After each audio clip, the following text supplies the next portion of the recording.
Tony Khan let his intrusive thoughts win. In a recent appearance on the NFL Network, Tony Khan described WWE as the Harvey Weinstein of pro wrestling. You can tell that this was unplanned. The way he said that AEW is the Pepsi of pro wrestling was clearly Tony setting up to end the sentence by comparing WWE to Coca-Cola. But he rethought it at the last second, and rather impulsively hurled the insult as the NFL broadcasters did their best to hastily shut him down. I'd like to start by saying I'm not mad at Tony for the comment. I have no love for Vince McMahon left. I don't know the ins and outs of his current lawsuit, and I don't care. Mostly because I don't have the energy to get all worked up over the fact that the most successful among us, the self-made billionaires in the upper echelons of society, are sociopathic degenerates.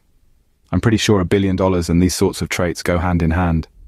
I do wonder what the reaction would be like if Vince was to return on Raw, though. Are the fans cheering? Would it start a riot where fans dragged him out of the arena? Or would we all be just happy for a chance to sing No Chance Again? I genuinely don't know. The issue I have with what Tony said is he's not just said it about Vince. He said it about the whole company. A quick Google search tells me the WWE has around 800 full-time employees. I don't think that number includes the wrestlers, so we'll say about 1,000. Most of these people are hardworking, talented, passionate individuals who just want to feed their families and create something amazing under the ungodly pressure of working for a global enterprise. Does it throw them all under the bus when Tony says something like this, kind of? To go on mainstream television and to throw a whole company under the bus is wild. It's also pretty wild to describe WWE as the competition because it's a fact that WWE does not see AEW as competition, and I can't blame them. The part of this that really gets me, though, is that this is another shot out of many that Tony has taken at the former New York territory. Whilst there may be some validity to some of the points he makes, when it's in the context of petty S-flinging, the CM Punk footage drama, Edge going out doing that weird Coke promo, it just comes across like to WWE is living rent-free in Tony Khan's head, which isn't a good thing. And yes, controversy creates cash, as a famous competitor to WWE once said. But that same man who said that currently isn't the owner of the biggest wrestling promotion on the planet, Bischoff, is now a podcaster. Sure, controversy creates momentary influx and is likely to stir some interest. But if it isn't backed with substance, then no one cares. And considering how lacking the AEW product has been lately as predicted, no one cares. Within a few days, this will be forgotten about. You're going to make your legitimate criticisms get lost in the weeds with stuff like this, Tony.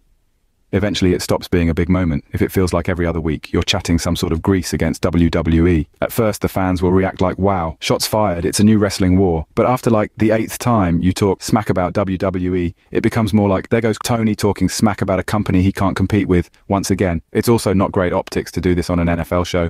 I remember a time when it was rarer for professional wrestling to get a bit of shine in the mainstream spotlight, and given the reaction of the hosts who were instantly trying to shut Tony down, I doubt Tony is going to be invited back on the show. It also serves as something as a warning sign for other networks. Don't bring this guy on, he'll say something unhinged and borderline libelous.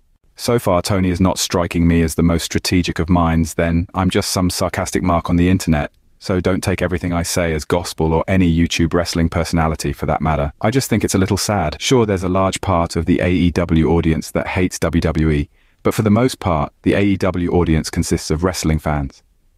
And WWE has been doing wrestling well for the past couple years. Not to mention, for most of our lifetime, has shown us the most iconic moments. If AEW wants to expand their audience, I'd say insulting any potential crossover fans who also like WWE by associating something they like with Mr. Weinstein isn't the way to do it. Once again, you're going to leave a bad taste in the audience's mouth, like the Edge promo did, where it feels like you're morally condemning them for enjoying something. Nothing AEW has done during its entire lifespan can stand toe-to-toe with the Cody versus the Bloodline story. So taking repeated shots at a company that's doing the same thing you do, but better, isn't the way to go about it. Again, I bring up a lesson learned in politics, which is effectively what this is. You're supposed to create a positive vision for people to move towards rather than focus on attacking the negative. People like WWE, those same people could also like AEW, move on and drop this pointless divide that you create. It's the entire reason marks like me on the internet get views. It's also the reason Corny won't stop barking at you. People seem to be resonating with an anti-AEW sentiment more than ever. And as someone who was really excited about AEW when it launched and used to watch every episode, this whole thing has been disappointing.